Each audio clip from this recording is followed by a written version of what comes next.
Use 224 अकोंते 20 P 23 अप्रैल। उत्तर सहित प्रश्न। मोइट्स। एक। व्यावसायिक उपक्रम तथा उसके स्वामी दोनों भिन्न है। यह मूल धारणा है। ए समरूपता की परिपाटी। बी व्यवसाय इकाई अवधारणा। सी पूर्ण प्रकटीकरण की परिपाटी। डी द्विपक्षीय अवधारणा। सफेद मोटा जांचे जाने का प्रतीक उत्तरः बी व्यवसाय इकाई अवधारणा। मोइट्स। 2.7 रुपये अग्रिम आय प्राप्त हुई। इस लेनदेन का लेखांकन समीकरण पर क्या प्रभाव होगा? ए संपत्ति में वृद्धि तथा कमी। बी देयता में वृद्धि तथा कमी। सी संपत्ति में वृद्धि तथा देयता में वृद्धि। डी देयता में वृद्धि तथा संपत्ति में कमी। सफेद मोटा जांचे जाने का प्रतीक उत्तरः सी संपत्ति में वृद्धि तथा देयता में वृद्धि। मोइट्स। 3। मूल प्रविष्टि की बही निम्न में से कौन सी है? ए तलपट। बी रोजनामचा। सी खाता बही। डी उपरोक्त में से कोई नहीं। सफेद मोटा जांचे जाने का प्रतीक उत्तरः बी रोजनामचा। मोइट्स। 4। हास की किस विधि के अंतर्गत ह्रास की राशि वर्ष प्रति वर्ष कम होती जाती है? ए सरल रेखा विधि। बी हासित शेष विधि। सी दोनों ए तथा बी। डी उपरोक्त में से कोई नहीं। सफेद मोटा जांचे जाने का प्रतीक उत्तरः बी हासित शेष विधि। मोइट्स। 5। आंतरिक धुलाई को कहाँ दिखाया जाता है? ए व्यापार खाता के डेबिट पक्ष में। बी लाभ हानि खाता के डेबिट पक्ष में। सी व्यापार खाता के क्रेडिट पक्ष में।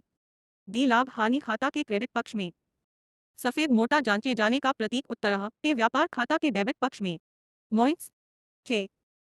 निम्न में से क्या सेंट्रल प्रोसेसिंग यूनिट टू में सम्मिलित नहीं होता है? ए नियंत्रण इकाई। बी स्मृति इकाई। सी अंकगणितीय और तार्किक इकाई। डी निर्गत इकाई। सफेद मोटा जांचे जाने का प्रतीक उत्तरः डी निर्गत इकाई। मोइट्स। 7।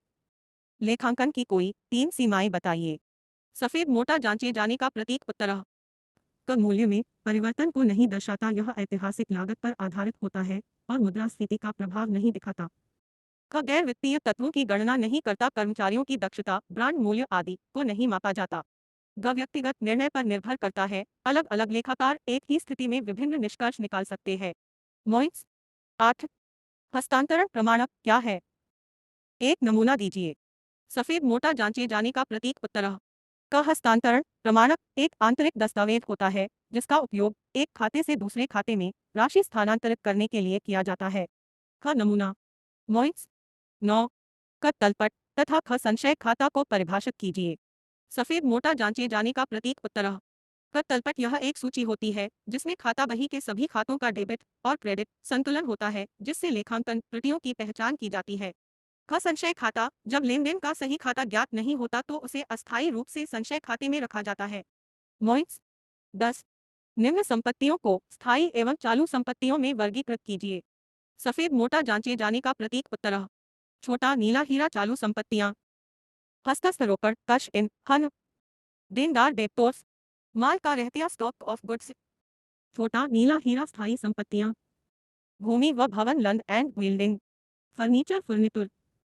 संयंत्र व मशीनरी प्लांट एंड मशीनरी। मोइट्स। 11। कंप्यूटरीकृत लेखांकन से आपका क्या तात्पर्य है? सफेद मोटा जांचे जाने का प्रतीक उत्तरः कंप्यूटरीकृत लेखांकन का अर्थ है लेखांकन कार्यों को सॉफ्टवेयर की मदद से करना जिससे सटीकता और गति बढ़ती है। इसमें तलने क्विक वॉक सब जैसे सॉफ्टवेयर का उपयोग किया जाता है। मोइट्स। 12। मिश्रित अथवा संयुक्त रोजनामचा प्रविष्टियों का क्या अर्थ है? उदाहरण सहित समझाइए। सफेद मोटा जांचे जाने का प्रतीक उत्तरः क जब एक ही प्रविष्टि में एक से अधिक डेबिट और स्लश या क्रेडिट खाते शामिल होते हैं तो उसे संयुक्त रोजनामचा प्रविष्टि कहते हैं। का उदाहरण क्रय खाता डेबिट 5 रुपये 000। नकद खाता क्रेडिट 3 रुपये 000। बैंक खाता क्रेडिट 2 रुपये 000। मोइट्स। 13। अशुद्धियों के निम्न प्रकारों को उदाहरण सहित समझाइए। सफेद मोटा जांचे जाने का प्रतीक उत्तरः का संपूरक अशुद्धियां जब एक त्रुटि दूसरी त्रुटि को संतुलित कर देती है। उदाहरण क्रय 500 रुपये अधिक दर्ज हुआ और विक्रय भी 500 रुपये अधिक दर्ज हुआ। ख लेख अशुद्धियां गलत राशि या गलत खाता दर्ज करना। उदाहरण 1 रुपये 000 की प्रविष्टि 100 रुपये दर्ज कर दी गई। ग लोक अशुद्धियां किसी लेन देन को भूल जाना।